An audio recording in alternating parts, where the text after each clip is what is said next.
یہ سروے بھی آپ کے سامنے ہے اور شازیہ سید کی آپ نے گفتگو بھی سن لی. گورننس کے ایشوز بھی ہیں, اکنامک پالیسیز کے ایشوز بھی ہیں جن کو ایڈریس کرنے کی شاید ہیڈ آن ضرورت ہی کیا نہیں جا سکا. شکریہ ندیم ملک صاحب. یہ جو ابھی شازیہ سید نے ساری تفصیل بتائی اکنامک ایشوز کی, اور آپ دیکھ رہے ہیں کہ اکنامک حالت پاکستان کی, میں سمجھتا ہوں کہ یہی سب سے بڑا آج کا ایشو ہے. اور کل کی خبر تھی ان ایڈیشن ٹو دس جو شازیہ سید نے بتایا کہ ایس این پی نے ہماری ریٹنگ اور بی پازیٹیو سے بی نیگیٹو کر دی ہے. اور یہی وجہ تھی شاید کہ حکومت نے اس ضمنی بجٹ میں یہ دعویٰ کیا کہ ہم بزنس کانفیڈنس کو بڑھانے کے لیے کچھ اقدامات کر رہے ہیں, اور اس کے باوجود یہ رپورٹ آئی ہے کہ بزنس از ناٹ ہیپی. وجہ کیا ہے؟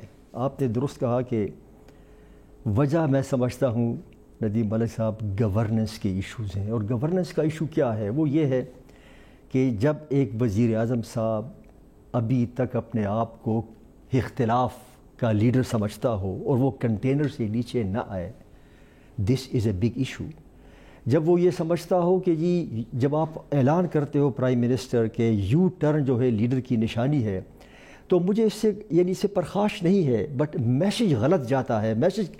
میسیج بزنس کو یہ جاتا ہے کہ بھائی جب پرائم منسٹر کہتا ہے کہ یو ٹرن پالیسی میں تبدیلی آ سکتی ہے اور یہ لیڈر کی نشانی ہے, تو اگر میں بزنس مین ہوں ندیم ملک صاحب, میں کبھی ایسے وزیر اعظم کی بات پہ اعتبار کرنے سے کتراؤں گا.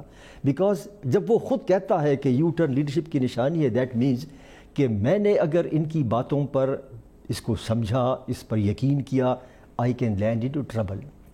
ان کو یہ فیصلہ کرنا چاہیے کہ پرائم منسٹر صاحب اس وقت آپ تمام ملک کے وزیر اعظم ہو, آپ کنٹینر پر نہیں ہو اور آپ وزیر اعظم ہاؤس میں ہو, there for act according to that.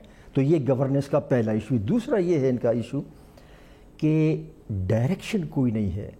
حقیقت یہ ہے ندیم صاحب کہ جب یہ حکومت پہلی بار آئی تو ہمارا پیپلز پارٹی کا خیال یہ تھا کہ انہوں نے یقیناً کوئی ہوم ورک کیا ہوگا, کوئی ڈھانچہ بنایا ہوگا اکانومی کا, کرپشن کو ختم کرنے کا, دوسرے سوشل انڈیکیٹرز کو ٹھیک کرنے کا. تو جب ان کی پہلی تقریر تھی ہم نے بڑے غور سے سنی, صرف میں نے نہیں, ہمارا ایک گروپ تھا پارٹی کا کہ سنے ذرا, and we were disappointed and shocked کہ کوئی ایسی بات اس میں نہیں تھی. تو پارٹی نے اس وقت بھی خیال کیا کہ شاید اگلے 2-3 روز میں کچھ یہ ضرور اعلانات آئیں گے. اینڈ آنیسٹلی آئی واز یعنی جسے کہتے ہیں نا کہ آدمی کو خوف آتا ہے کہ آج تک یہ پتہ نہیں چل سکا کہ آپ کا what is the direction you are taking, what is the direction. تیسرا چیز یہ ہے جی کہ اب تک انہوں نے جو کام کیے, جو آج بھی اناؤنس ہوا ہے کہ آپ نے صحت کارڈ کر دیا, اس سے پہلے آپ نے اعلان کیا کہ جی ہم نے بیرون ملک جو پیسہ پڑا ہے ہم نے 12 ممالک کے ساتھ معاہدے کر لیے.